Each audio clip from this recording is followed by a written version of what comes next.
എറണാകുളം കുണ്ടന്നൂരിൽ ഹോട്ടലിൽ വൻ തീപിടുത്തം. എംപയർ പ്ലാസ ഹോട്ടലിലാണ് തീപിടുത്തം ഉണ്ടായത്. ഫയർഫോഴ്സ് എത്തി തീ അണച്ചു. നിതിൻ അംബുജൻ വിവരങ്ങളുമായി ഇപ്പോൾ ചേരുന്നുണ്ട്.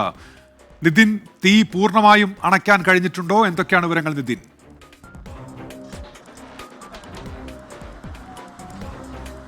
ഉന്മേഷ്, എന്തായാലും തീ ഇപ്പോൾ പൂർണ്ണമായും അണയ്ക്കാൻ സാധിച്ചിട്ടുണ്ട്. നമ്മിപ്പോൾ ഹോട്ടലിലെ ദൃശ്യങ്ങൾ തന്നെ കാണാം. എംപയർ പ്ലാസ എന്ന ഹോട്ടലാണ് രാത്രി 11 മണിയോടെ തന്നെ വൻ തീപിടുത്തമുണ്ടായത്. താഴത്തെ റെസ്റ്റോറന്റ് പൂർണ്ണമായും കത്തി നശിച്ചു. ഇപ്പോൾ ഈ ദൃശ്യങ്ങൾ തന്നെ വ്യക്തമാണ്. ആളുകളെല്ലാം തന്നെ ഭക്ഷണം കഴിക്കാൻ എത്തിയ സമയത്തായിരുന്നു തീപിടുത്തമുണ്ടായത്. 11 മണിയോടെ തന്നെ തീപിടുത്തം ഉണ്ടാവുകയായിരുന്നു. എന്താണ് തീപിടുത്തത്തിന്റെ കാരണം എന്നത് വ്യക്തമല്ല. എന്തായാലും ഇപ്പോൾ ഈ തീപിടുത്തമുണ്ടായ സ്ഥലത്തെ അവശിഷ്ടങ്ങളെല്ലാം തന്നെ ഫയർഫോഴ്സും നാട്ടുകാരും ചേർന്ന് നീക്കുകയാണ്. ഗാന്ധിനഗർ, അതോടൊപ്പം തന്നെ തൃപ്പൂണിത്തുറ അടക്കമുള്ള സ്ഥലങ്ങളിൽ നിന്നും 4 ഫയർഫോഴ്സ് യൂണിറ്റ് എത്തിയാണ് ഇവിടെ ഏറെ നേരം പണിപ്പെട്ട് തീ അണച്ചത്. ഇതിൽ ഏറ്റവും പ്രധാനപ്പെട്ട കാര്യം, ഈ റെസ്റ്റോറന്റ് മുകളിലായി ആളുകൾ താമസിക്കുന്നുണ്ടായിരുന്നു.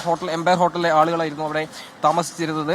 ഈ തീപിടുത്തമുണ്ടായ ഉടൻ തന്നെ ഈ താമസക്കാരെല്ലാം തന്നെ അല്പം പരിഭ്രാന്തരായി. അതിനുശേഷം പലരും ഈ തീപിടുത്തമുണ്ടായപ്പോൾ തന്നെ പുറത്തേക്ക് ഇറങ്ങി ഓടാൻ ശ്രമിച്ചു. അത് വലിയ തരത്തിൽ തന്നെ ഈ തീപിടുത്തത്തിന് ഒരു ആഘാതം കുറയ്ക്കാൻ സാധിച്ചു എന്നാണ് മനസ്സിലാക്കാൻ സാധിക്കുന്നത്. എന്തായാലും ഉടൻ തന്നെ ഫയർഫോഴ്സ് എത്തി കുടുങ്ങിക്കിടന്ന മറ്റാളുകളെല്ലാം തന്നെ പുറത്തേക്ക് ഇറക്കുകയായിരുന്നു. എന്തായാലും നിലവിൽ ഇപ്പോൾ തീ പൂർണ്ണമായും അടച്ചിട്ടുണ്ട്.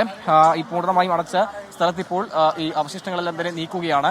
എന്തായാലും വലിയ തീപിടുത്തമാണ് ഉണ്ടായത്. നമുക്ക് ദൃശ്യങ്ങൾ തന്നെ കാണാം. അതായത് ഈ ഹോട്ടലിന്റെ 2ാമത്തെ നിലയിലേക്ക് വരെ ഈ തീ പടരുന്ന ഒരു സ്ഥിതിവിശേഷം ഉണ്ടായിരുന്നു. ഇപ്പോൾ ഈ ദൃശ്യങ്ങൾ തന്നെ കാണുന്ന സ്ഥലത്തേക്കായിരുന്നു ഈ നിലയിലായിരുന്നു ഈ 2ാമത്തെ നില വരെ തീ പടരുന്ന ഒരു സ്ഥിതിയായിരുന്നു ഉണ്ടായത്. എന്തായാലും ഫയർഫോഴ്സും അതോടൊപ്പം നാട്ടുകാരും ചേർന്ന ശ്രമകരമായ ഒരു ദൗത്യമാണ് ഉണ്ടായത്. ഹോട്ടലിന് നേരെ എതിർവശമുള്ള ഫോറം മാളിൽ നിന്നായിരുന്നു ആദ്യം ഈ തീപിടുത്തം ഉണ്ടായപ്പോൾ തന്നെ വെള്ളം എത്തിച്ച് തീ അണയ്ക്കാനുള്ള ശ്രമം നാട്ടുകാരുടെ ഭാഗത്തും ഉണ്ടായത്. ഉടൻ തന്നെ നാട്ടുകാരും അതോടൊപ്പം തന്നെ പോലീസും ചേർന്ന് തീ അണക്കുകയായിരുന്നു. എന്തായാലും തീ പൂർണ്ണമായി അണക്കാൻ സാധിച്ചു അല്ലേ?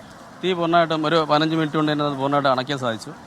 നമ്മുടെ തൃപ്പൂണിത്തുറ സ്റ്റേഷനിൽ നിന്നും ഗാന്ധിനഗർ സ്റ്റേഷനിൽ നിന്നുള്ള 2 യൂണിറ്റ് ഉണ്ടായിരുന്നു. പിന്നെ ഏറ്റവും ഇമ്പോർട്ടൻ്റ് എന്ന് പറയുമ്പോൾ നമ്മുടെ ഫോറം മാളിലുള്ള ERT ടീം, എമർജൻസി റെസ്പോൺസ് ടീമാണ് ആദ്യമായിട്ട് ഫയർ ഫൈറ്റ് ഇനിഷ്യേറ്റ്. അവരവിടെ നിന്ന് ലൈനിട്ട് ഫസ്റ്റ് ഫയർ ഫൈറ്റ് ചെയ്തു. അതുകൊണ്ട് തന്നെ അത് ഇനിഷ്യൽ സ്റ്റേജിൽ കൺട്രോൾ ചെയ്യാൻ പറ്റി. ഇതിപ്പോൾ 10 റൂമിലായിരുന്നു നമ്മൾ റൂം സോൾഡായി പോയിട്ടുണ്ടായിരുന്നത്. അപ്പോൾ റൂമെല്ലാം നമ്മൾ ചെക്ക് ചെയ്തു. കാഷ്വാലിറ്റിയിലൊന്നും ഇല്ലാന്ന് ഉറപ്പുവരുത്തിയിട്ടുണ്ട്. എന്താണ് കാരണം എന്നത്?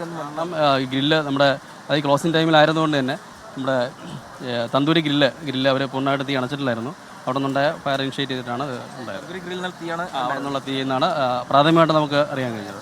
ഇത് തന്നെയാണ് ഫയർഫോഴ്സ് ഇപ്പോൾ പ്രാഥമികമായി തന്നെ നൽകുന്ന വിവരം. തൊട്ടടുത്തുള്ള വാഹനങ്ങൾക്കും ഈ കേടുപാടുകൾ സംഭവിച്ചിട്ടുണ്ട്. 2 ഇരുചക്ര വാഹനവും അതോടൊപ്പം തന്നെ ഒരു ജീപ്പ് ഉൾപ്പെടെ 3 വാഹനങ്ങൾ ഭാഗികമായി കത്തി നശിച്ചു. എന്തായാലും തീ ഇപ്പോൾ പൂർണ്ണമായി അണക്കാൻ സാധിച്ചു. ഹോട്ടലിൽ കുടുങ്ങിക്കിടന്ന ആളുകളെല്ലാം തന്നെ പൂർണ്ണമായി ഇവിടെ ഒഴിപ്പിച്ചിട്ടുണ്ട്. നിലവിൽ ഇപ്പോൾ ഫയർഫോഴ്സും പോലീസും സ്ഥലത്തെത്തി മറ്റ് കാര്യങ്ങളൊക്കെ തന്നെ പരിശോധിച്ച് വരികയാണ്. ഈ ദൃശ്യങ്ങൾ തന്നെ കാണാം ഉന്മേഷ്. അതായത് താഴത്തെ റെസ്റ്റോറന്റ് പൂർണ്ണമായും കത്തി നശിച്ചു. അതായത് തന്തൂരി ഗ്രില്ലിൽ നിന്ന് തീപിടുത്തമുണ്ടായി. തീ പിന്നീട് ഈ റെസ്റ്റോറന്റ് പൂർണ്ണമായും പടരുകയായിരുന്നു. തൊട്ട് മുകളിലേക്കുള്ള 2 നിലയിലേക്ക് വരെ തീ പടരുന്ന ഒരു സ്ഥിതിയാണ് ഉണ്ടായത്. എന്തായാലും നാട്ടുകാരുടെ എല്ലാം തന്നെ സംയോജിതമായ ഇടപെടലും അതോടൊപ്പം തന്നെ ഫയർഫോഴ്സും പോലീസും എല്ലാം ചേർന്ന് ഉടൻ തന്നെ തീ അണക്കാൻ സാധിച്ചത് മറ്റ് വലിയ അപകടമാണ് ഒഴിവാക്കിയത്. ഫോറം മാളിൽ നിന്നും ഉടൻ തന്നെ ഈ ടീം, അതായത് എമർജൻസി റെസ്ക്യൂ ടീം എത്തി അതിനുശേഷം തീ അണക്കുകയായിരുന്നു ചെയ്തതാണ് ഇപ്പോൾ ഫയർഫോഴ്സ് വ്യക്തമാക്കിയിരിക്കുന്നത്. ഏറെ നേരം ഈ ദേശീയപാതയിൽ ഗതാഗതക്കുരുക്ക് അനുഭവപ്പെട്ടിരുന്നു. എന്തായാലും നാട്ടുകാരെല്ലാം തന്നെ ഇപ്പോൾ ഈ തീപിടുത്തമുണ്ടായ ഉടൻ തന്നെ ഇവിടേക്ക് വന്ന് ഈ രക്ഷാദൌത്യത്തിന്റെ ഭാഗമാവുകയായിരുന്നു. എന്തായാലും ആളപായമില്ല എന്നത് ഏറെ ആശ്വാസകരമാണ്. നിലവിൽ ഇപ്പോൾ തീ പൂർണ്ണമായും അണച്ചിട്ടുണ്ട്. ഉന്മേഷ്. നിതിൻ അംബുജനാണ് വാർത്തയുടെ വിശദാംശങ്ങൾ നൽകിയത്. ഇപ്പോൾ തീ പൂർണ്ണമായും അണയ്ക്കാൻ കഴിഞ്ഞിട്ടുണ്ട് എന്നാണ് നിതിൻ അറിയിച്ചത്. എംപയർ പ്ലാസ ഹോട്ടലിലാണ് കുണ്ടന്നൂരിൽ തീപിടുത്തം ഉണ്ടായത്. തുടക്കത്തിൽ പരിഭ്രാന്തി ഉണ്ടായെങ്കിലും ഇപ്പോൾ തീ പൂർണ്ണമായും അണയ്ക്കാൻ കഴിഞ്ഞിട്ടുണ്ട്.